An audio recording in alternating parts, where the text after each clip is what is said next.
I'd been hearing talk about this band in California called St. Vitus, and they were sort of known as the California Sabbath. And basically, people like Ian MacKaye and Henry Rollins were telling me, "Wow, you know, you've really got to check out Sabbath." And both Ian and Henry were both totally into the Obsessed, and I had made those guys compilation tapes that they had taken out to California and kind of spread around and kind of spread the word.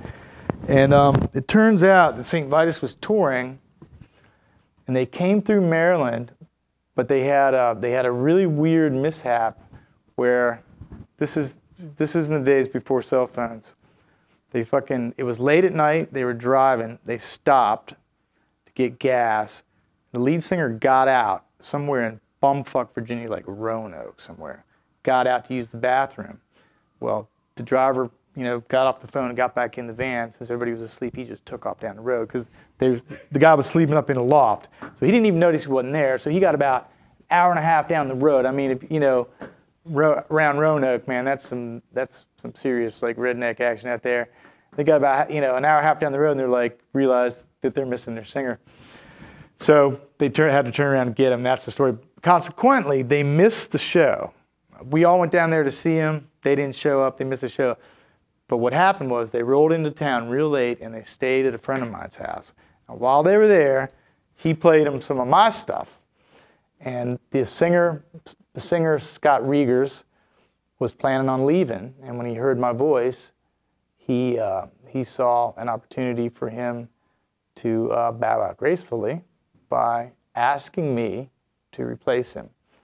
So that's how the whole St. Vitus thing started. The next time I saw those guys, they came back through on a makeup show. They were touring in support of The Brood, which was a suicidal tendencies offshoot band.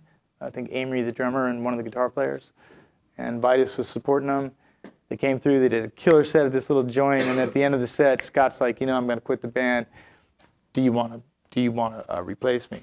And I was like, yeah, I want to replace you.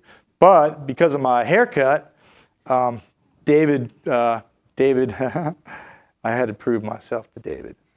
So I'm like, well, listen. I said, why don't you let me come out to California for an audition? And basically, I convinced those guys to tune a half step down, because I knew that if they didn't, I was going to struggle, because I finally figured out my range. So I had the strobe tuner that I owned, and I brought it out there, and I was like, look, this is what you do. This is how you do it. This is how you turn. This is how you calculate it. So I got them to tune a half step down, and you know, I finally, I basically refused to leave. That's kind of what it was. I basically had made up my mind I was going to join fucking St. Vitus, and you know, it took a little bit of doing, but you know, I basically just packed my bags and moved out there. And it was supposed to be an audition, but I knew I wasn't leaving, so.